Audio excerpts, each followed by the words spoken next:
We are live and we are ready to begin. Okay, thanks. A very good morning to one and all.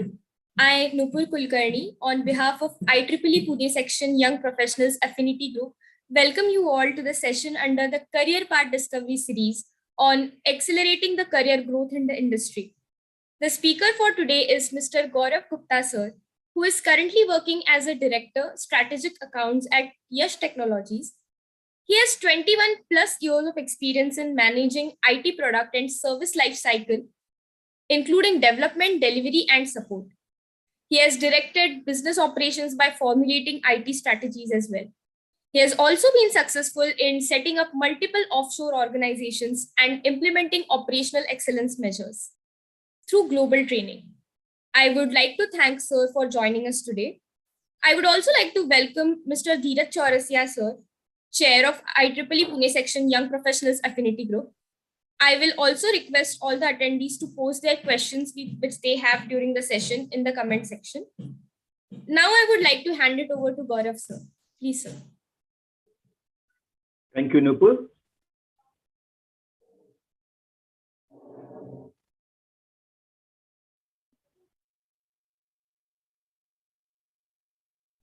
Good morning, everyone.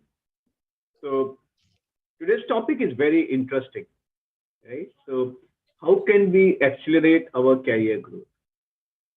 So the first thing I would start with is I'll talk about my journey, my career. And I would request everyone to please make a note of the things which I have gone through.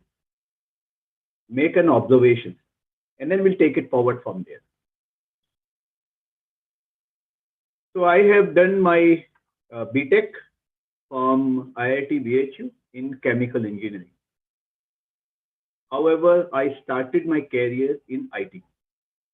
MBT, Mahindra British Telecom, now called as Tech Mahindra, was my first employer. I worked there for around 4.5 years. During that time frame, my first project was Delphi, and my second project was Oracle, Unix. So basically the change in technology. How will I pick up from there is and become an expert Oracle DBA or develop my expertise into DBA field, database administration. I was in UK for a couple of years. Later on, I switched a couple of companies before landing in John Deere in 2005, where I worked as a DBA manager. So it was a change from a technical guy to be a technical manager. At the same time, also developed, created a group called Umang, which is an ERG, stand for Employee Resource Group. So basically, it's a volunteer organization. So we went from 1 member to 500 members, and I led that for around 7 years. After working there for considerable amount of time on the same role, around 6 years. So if you see from 2005 to 2011, I was working as a project manager and then moved towards the business side. So TIAC stands for Technical Information Authoring Center. So earlier I was serving business. Now I become business and IT is serving to us. So I will start looking IT from the different angles. Learn that PC does not just stand for personal computer. PC also stands for parts catalog. Parts catalog is when the John Deere manufacturer tractor or you buy a car or there's a manual which you received along with the car or bike. That's the manual this department creates. I also have done extensive vendor management, participate in developing a long-term strategy for my India organization. Now, after working there for around a couple of years, I moved to IT again. And this time I came out as a portfolio manager or the division lead. And then start managing global team, not just India people, but also the US people start reporting to me. Later on, I moved to an individual contributor role. So in 2016 till 2019, I was working as a technology architect. No more people reporting. And then changed the country from India to US, changed my domain. Earlier, I was working in customer product support area, now working on John Deere Financial. And then also joined Toastmaster Club and then drive the VP of membership. Came back to India in 2009 until 2021. I was working as an engineering manager and managing the entire cost center as well as led diversity and inclusion and work towards opening a new center in Bangalore. So John Deere is mainly located at Pune. That was the new center. And then in 2021, and right now I'm working in YASH as a director of strategic account and then working towards an exponential growth. So why I'm talking about all this, right? This is my career journey.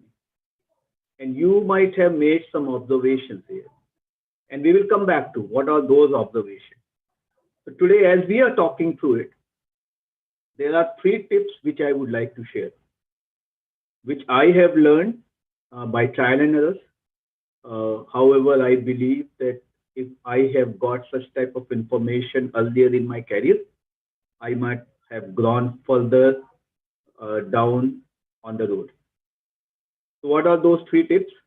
So one is remove constraints. The second one is sharpen your axe. And the third one is identify your mentor. What does it mean? So let's take a concept of hot air balloon. Okay. So if you see in the left hand side picture,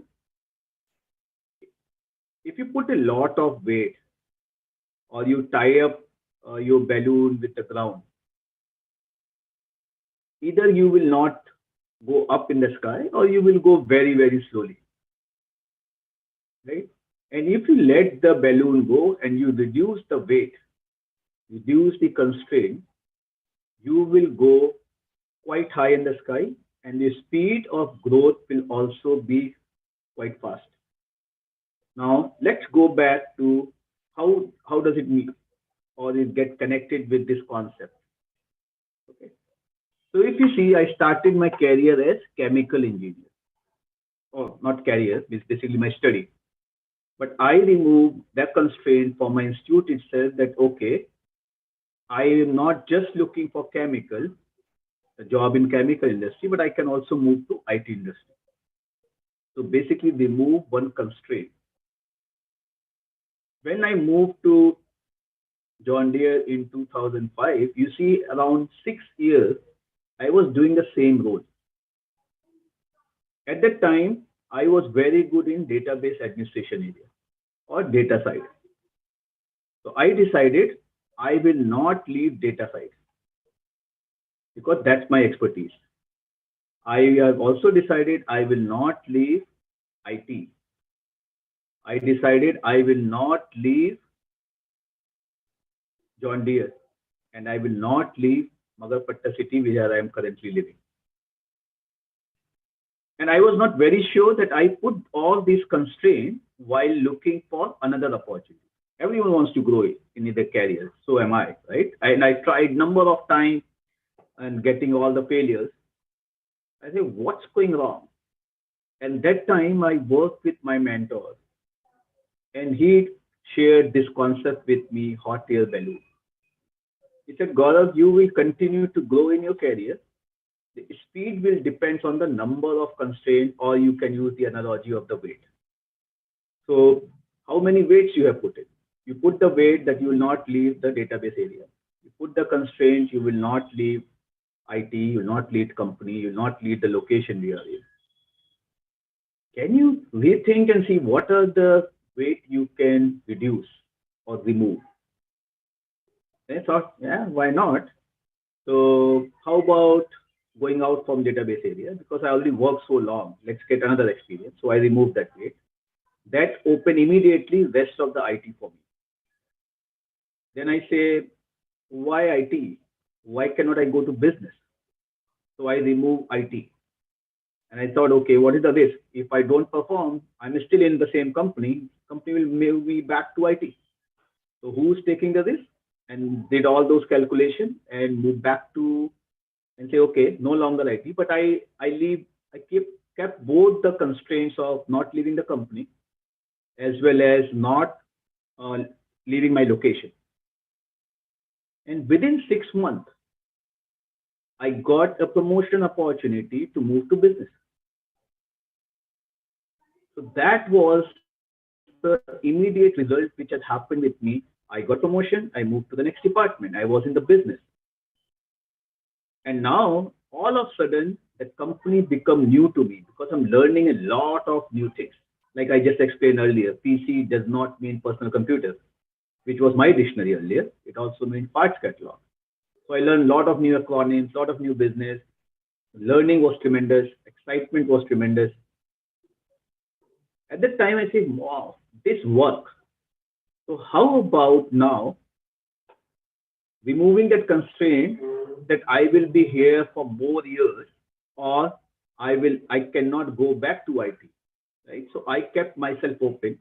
And you see, the journey happened from 2011 to 2014. Even I was not ready. I have been called upon and say, okay, now you come back to IT. So if you see, I came with double promotion to IT in just 3-4 years. I removed 2 constraints.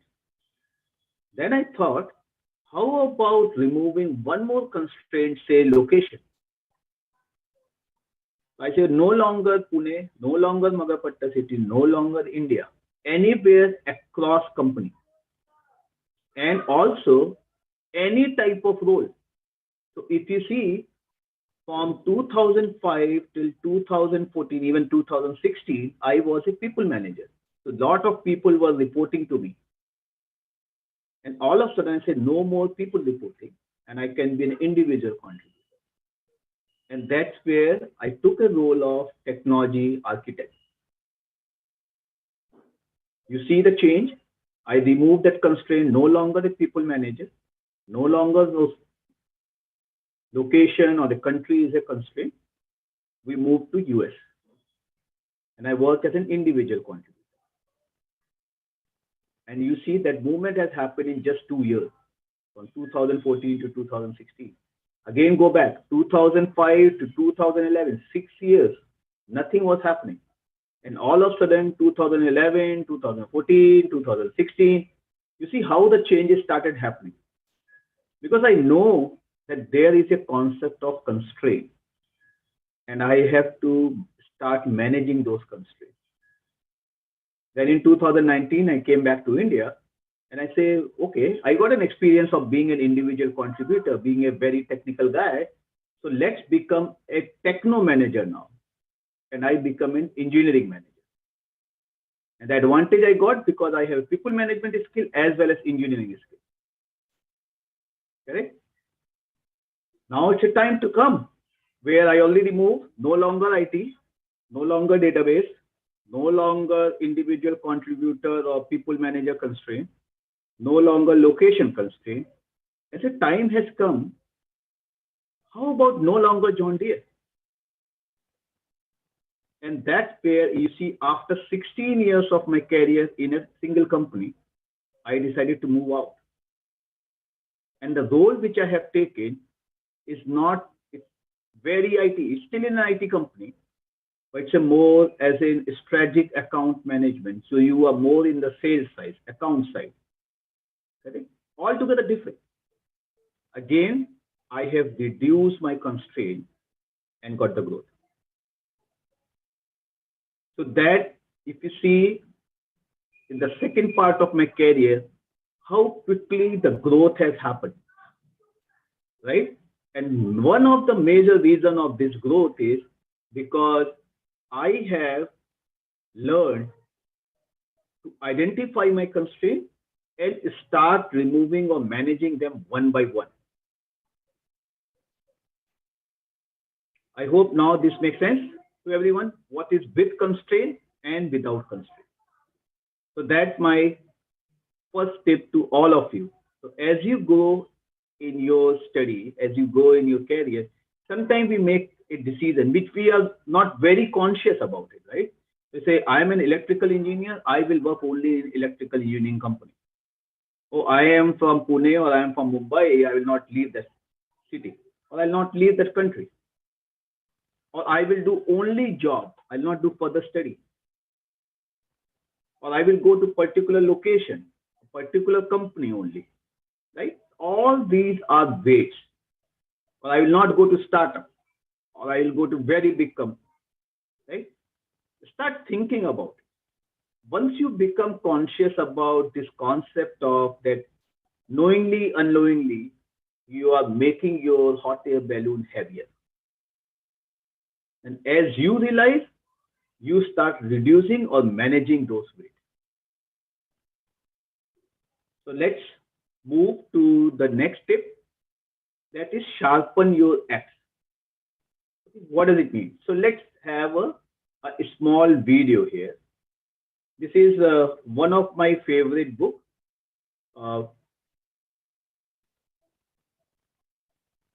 Which is, one moment guys,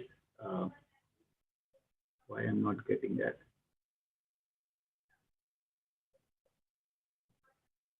Which is Stephen Covey, The 7 Habits of Highly Effective People. It's around 6.5 minute video. So let's enjoy. Sharpen the Saw is one of the 7 habits of highly effective people, outlined by author Stephen R. Covey. Sharpen the saw means preserving and enhancing the greatest asset you have, you. If you want a tool to last long, you've got to take care of it. The importance of sharpening your saw is beautifully illustrated in this story. It was the annual lumberjack competition, and the final was between 2 lumberjacks. One was an older, experienced lumberjack, and the other was a younger, stronger lumberjack. The rule of the competition was quite simply who could fell the most trees in a day, the winner. The younger lumberjack was full of enthusiasm and went off into the woods and set to work straight away. He worked all through the day and all through the night. As he worked, he could hear the older lumberjack working in another part of the forest, and he felt more and more confident with every tree he felled that he would win. At regular intervals throughout the day, the noise of trees being felled coming from the other part of the forest would stop. The younger lumberjack took heart, knowing that this meant the older lumberjack was taking a rest, whereas he could use his superior youth and strength and stamina to keep going. At the end of the competition, the younger lumberjack felt confident he had won. He looked in front of him, at the piles of felled trees that were the result of his superhuman effort. At the medal ceremony, the young lumberjack stood on the podium, confident and expecting to be awarded the prize of champion lumberjack. Next to him stood the older lumberjack, who looked surprisingly less exhausted than the younger lumberjack felt. When the results were read out, the young lumberjack was devastated to hear that the older lumberjack had chopped down significantly more trees than he had. He turned to the older lumberjack and said, "How can this be? I heard you take a rest every hour, and I worked continuously through the night. Once more, I'm younger and stronger and fitter than you, old man." The older lumberjack turned to him and said, "Every hour I took a break to rest and sharpen my saw." At its surface, there are a lot of things to take away from this story. A sharp saw is more effective. Choose your tools wisely. Why struggle with a blunt saw? Perhaps it is wise to take time to sharpen it. If you don't know how to use a tool, learn. When we work more effectively, we get more done. Stop doing things that don't work. Rest is just as important as hard work. A rested worker is a good worker. A tired worker is a poor worker. This story is really relevant to me, and I would imagine to a lot of new teachers. We get frustrated by life and our inability to cope with things in the classroom. But instead of developing ourselves and taking the time to become more effective, we keep struggling with a blunt saw. Being at work doesn't always mean you're working. Grading a test doesn't always mean you're giving feedback. Talking to someone doesn't always mean you're connecting with them. Don't confuse activity with action. Taking a break does not always mean you're resting. Feeling good doesn't just happen. Living a life in balance means taking the necessary time to renew yourself. It's all up to you. You can renew yourself through relaxation, or you can totally burn yourself out by overdoing everything. You can pamper yourself mentally and spiritually, or you can go through life oblivious to your well-being. You can experience vibrant energy, or you can procrastinate and miss out on the benefits of good health and exercise. You can revitalize yourself and face a new day in peace and harmony, or you can wake up in the morning full of apathy because you're up, your go is gone. You got no get up and go. Just remember that every day provides a new opportunity for renewal, a new opportunity to recharge yourself instead of hitting the wall. We can't delegate this task of sharpening the saw to others. Diet, exercise, rest. No one else, not the most well-meaning partner, not your parents, not your friends, no one else can take on this role in our behalf.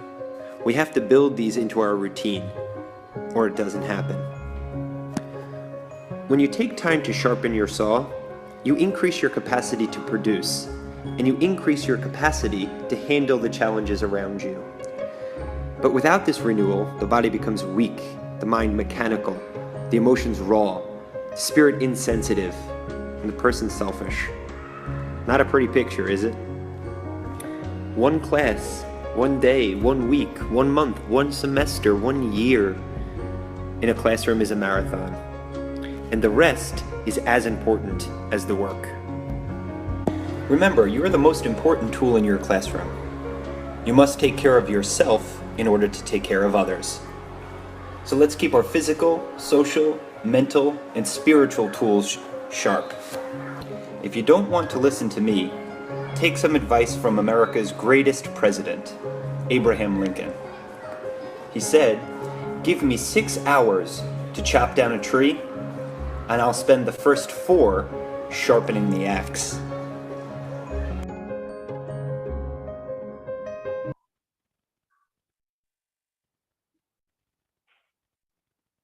So what does it mean?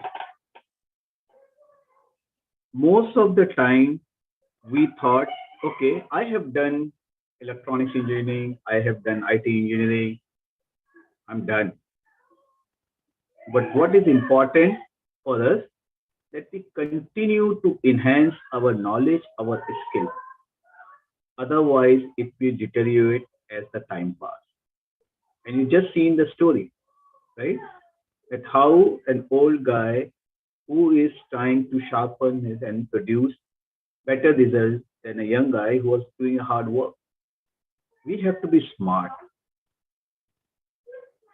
Close your eyes and ask yourself, what the new skill have you learned in last 1 day, last 1 week, last 1 month, last 1 year? You're surprised to know that most of us haven't done any such type of. Please remember, every day there's a new T20 match. Even though you might have scored, or take example of Virat Kohli or Tendulkar, and they are very greatest ever existing players, but every match they go, they start with 0.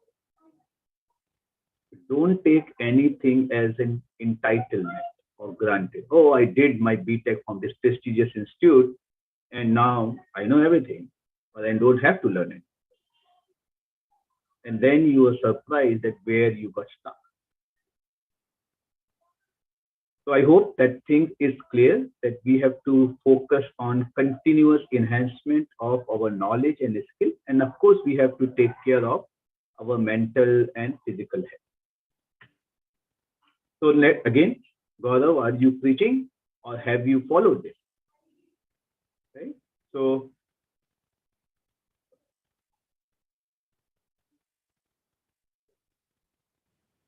one minute.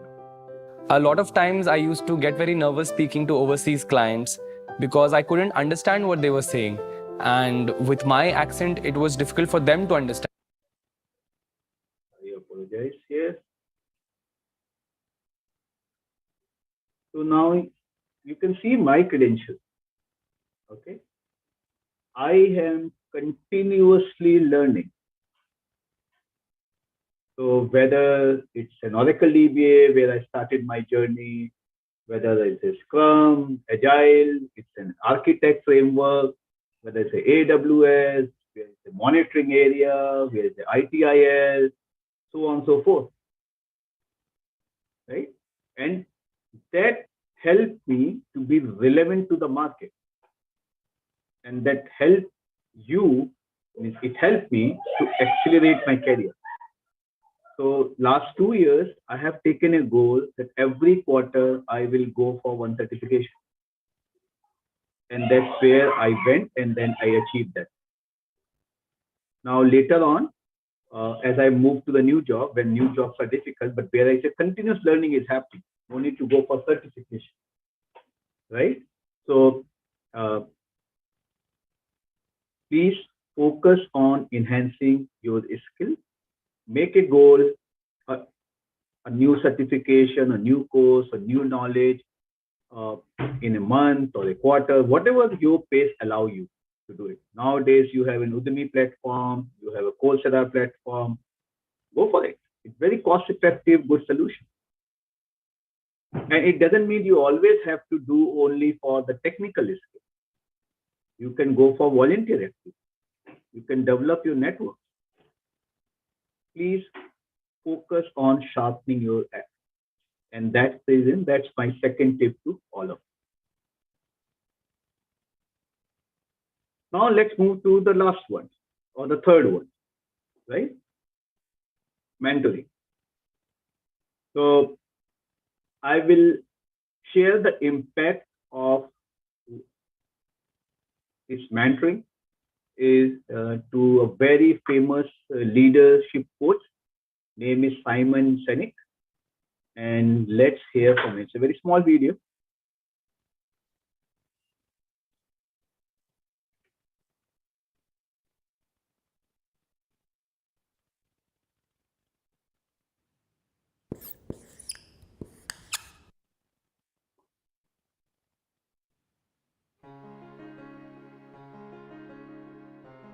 A lot of people don't realize that I actually hated reading for the majority of my life. By the time I was 18, I don't think I had really read a single book unless it was part of an assignment and I was just forced to do it.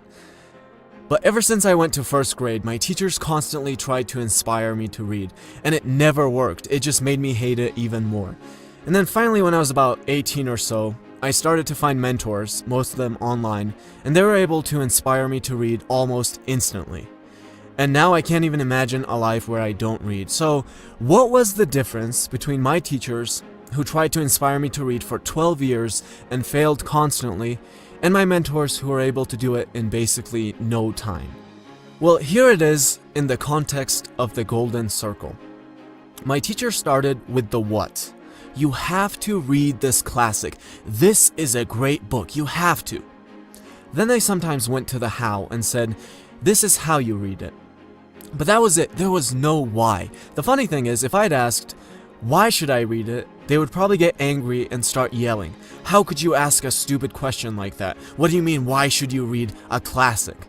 And that anger would mostly come from the fact that they haven't really thought about the why. So they can't really clearly articulate it. Most people, and even most organizations, don't really know why they do what they do. But how are my mentors different from my teachers at school? They had successful relationships, they had success in their businesses, and they said, look, do you want your girlfriend to be attracted to you? Do you want to build a successful business? Do you want to create powerful relationships instead of always getting your emails ignored just like everyone else? And I was like, yeah, that's exactly what I want. And they were like, okay, good, then pick up a book. Oh, and by the way, How to Win Friends and Influence People is a great book. So is The Way of the Superior Man. And I picked up both of those books and read them, and now reading is an inseparable part of my life.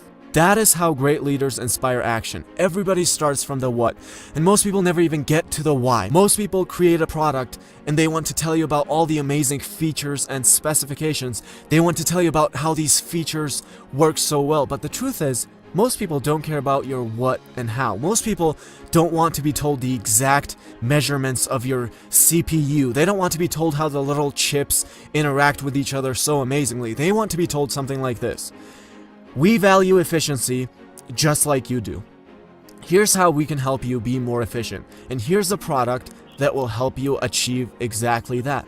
And that's exactly what I want to buy. If you tell me my company's going to be more efficient, I want to know more. If you tell me how great your newest chip is, I don't really care. So again, most people start from the what and never even get to the why. You're not going to make that mistake. You're going to know your why, and you're going to start with it because you realize that people don't buy what you do, they buy why you do it.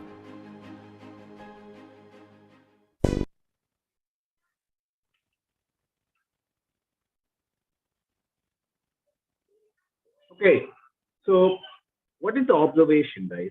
And I was in dilemma when I was picking up this video on mentoring topic. However, I still thought that it conveyed two things. Start with why. And I would highly encourage all of you. It's a very small book, probably take 15 to 20 days to finish it up, depending on your speed.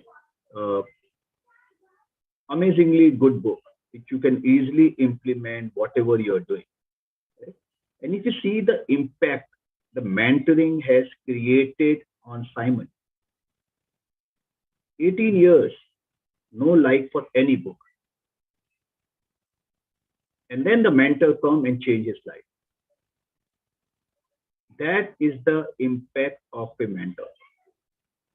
You can do a lot of hard work, someone can push you for the thing, but you still may not get the result as if you get a right mentor, the person can able to accelerate your journey. And if you go back to my earlier story where I have mentioned that hot air balloon concept, I got a mentor. And that mentor taught me about that concept. And that's where it changed my life, it changed my career. And I'm still in touch with him. He has left the company, I also left the company, but mentors are truly friends. They are your well-wishers. They're always beside you to help you with no other motive, right? So please look for mentors. People are, a lot of experienced people are there. They are able to guide you, they're able to help you, because people want to give back to society. So don't feel that why someone will mentor me, I'm not giving anything in return. It's okay because someone else have mentored them. So they have to use that learning they have from others. Now they have to pass it to the next generation, and the next generation will pass to the next generation. So this is the way the society works. Correct? Someone else have done something good for us, and then we pass it to someone else. So today, why am I spending time on weekend and then talking to all of you? Because someone else has spent his time with me to help me in growing my career, help me in handling my life better, help me handling my finance better. So the takeaway here, guys, find out the mentor. It can be a teacher, it can be your father, it can be your friend, it can be your brother, sister, whoever it is. Reach out to them and start taking their guidance. Trust me, you see a tremendous benefit of having someone there to listen to you and to guide you. With that, what are the takeaways? The takeaways are remove constraint. We talk in depth about it. Remember the hot air balloon concept. Continuously sharpen your axe. Look for the ways to improve your knowledge, your skills, and look for someone as your coach, as your mentor, as your teacher, who is always beside you for your well-being. With that, thank you very much for your time listening to it. I'm very positive that it may give you some help, some guidance that how can you grow or accelerate your career. For further information, you can visit my website at gauravhub.com. Thank you very much. Thank you so much, sir, for sharing your insights on career growth so beautifully. You simplified the topic by talking on removing constraints, sharpening your axe with the story of the woodcutter, and identifying a mentor, the understanding the importance of and value of the mentor in anybody's life. And I'm sure that your experiences will definitely help us in the long run, because these are very simple things, and if we actually follow them, as you said with the book also, these are doable things, and if we actually follow them, that would really help us. So thank you so much, sir. Now it's time to take up a few questions. So I personally have one question, sir. So you have experimented so much and learned so much. You said that you try to have some certification in every quarter, but as we try new things, there are always some challenges, as we have to step out of our comfort zone and try these things. So we have to start from scratch basically. It's quite challenging for everybody. So while you start working on any of these new roles or any of the new skills that you try to acquire, how do you boost your confidence to equip yourself with these skills? Very good question, Nupur. So there is I use a lot of analogy. You might have observed till now, right? So I'm trying to explain the concept with the analogy. So let me ask you a different question here. So from your home to your college, let's make out, it takes around 10 hours to reach, and especially when you go at 9 a.m. or so, there's a heavy traffic jam. Right? So, and then government decided that they will build up a flyover, which from your home to your college, and you reach in hardly 5 minutes. How does this idea sound? You like the idea? Are you on it? Yes, sir. So if that makes it easy, then probably that is a good thing. Correct. Now they say, Nupur, but to build that bridge, we have to dig down in front of your door, your gate, and that will lot of dust, lot of rubbers and the sound and everything, and that will happen for around 6 months. Now, how the idea sounds? Now I probably go with the first one itself, if that's so challenging. Yes. So changes are always good if those are not impacting you, right? So that's a normal human psychology. Now, when I was saying, okay, people are doing this, wow, great, good job. But when it comes to me, I have a reservation. No, I'm not interested. Why should I come out from my comfort zone and become vulnerable? Like you mentioned, I'm going to the new field. Like I told you, right? PC, not personal computer. It's a parts catalog. Means you don't know the ABCD of the department, right? So a couple of things which I have learned or used as I go along. First thing, I have a dialogue with your family. And the reason for that dialogue is, hey, I am going for a change. It means there's a lot of learning going to happen. People are new, departments are new, my customers, my stakeholders are new, the concepts are new, the processes are new, my team is new, they don't know me, I don't know them, right? Everything is new. It means I have to learn and then perform. It means lot of extra effort. While the thing which can happen in 5 minutes probably take an hour because I have to understand how things happen, right? And then later on, it may take 5 minutes only. So I asked them, give me 6 months. I'm not available because I'm focusing on learning new thing and performing new things, right? So because they are the people who are going to impact a lot as you commit so much on your office, right? So they get the buy-in, they understand that what I'm trying to do. So that's the one thing, is an open communication with the family. Second, communication to yourself, that how much effort you are going to put in, right? And the sacrifice which you are going to make. That's the two things, if you can able to do, means I am doing it from last so many years, right? So currently I'm going through the change and 6 months have not happened yet. So my working hours are 9 to 9, right? So, and even on the weekend, I have to catch up the thing. So my saying is, if you're a new job or a new thing, if you're not working 60 hours in a week, you're not working.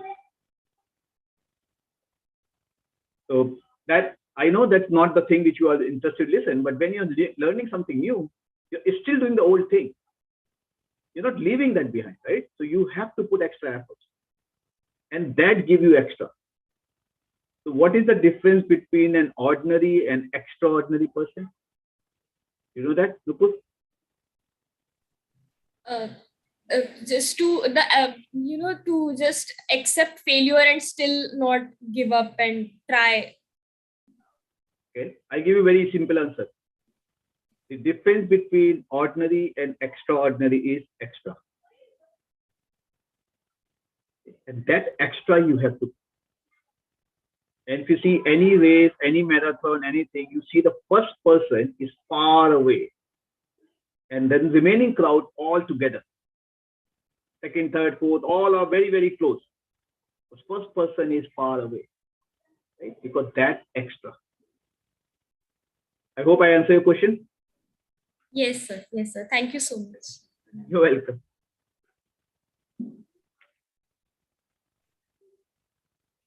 Do we have any other questions, Shivraj?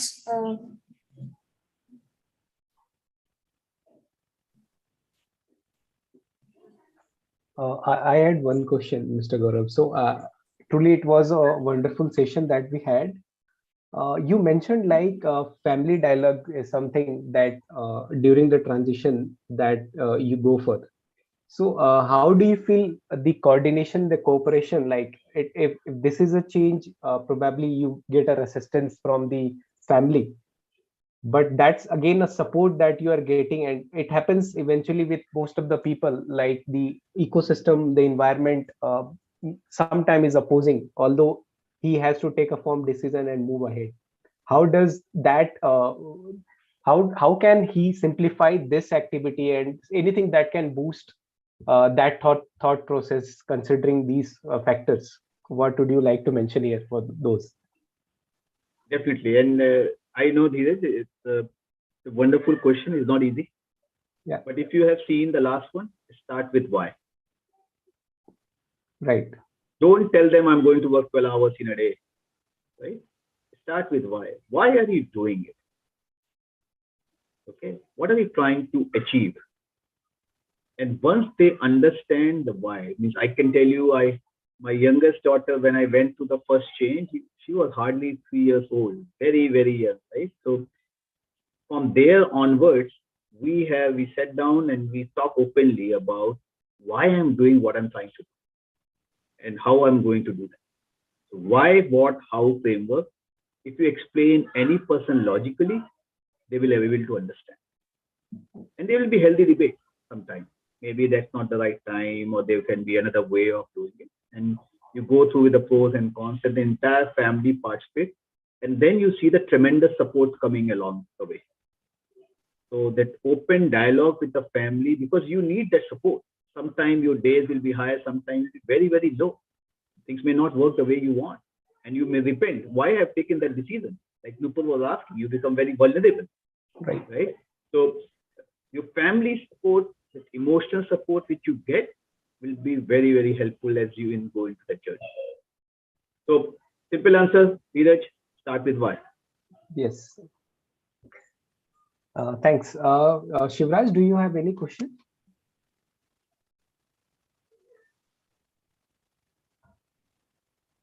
I think no. So, but it was really a wonderful session, Mr. Gaurav. I really thank you, especially the storytelling for those two video clips is awesome. If someone can deep understand the analogy behind that, will be very much, and it is very much related to the topic which we have mentioned for the session. And I hope it would be very much beneficial to all the audience who would be referring to this media post will have this session closed. So thank you once again, Mr. Gaurav, joining here, and thank you everyone for your time and being the part of IEEE Young Professional Pune section. Stay connected, everyone. Will have such more interesting sessions and great speakers on board to give you more insights on how to drive the career and accelerate the career growth in the industry. Thank you once again to everyone. Thank you, Neeraj. Thanks, Nupur. Have a wonderful day. Bye-bye. Thank you. Bye-bye.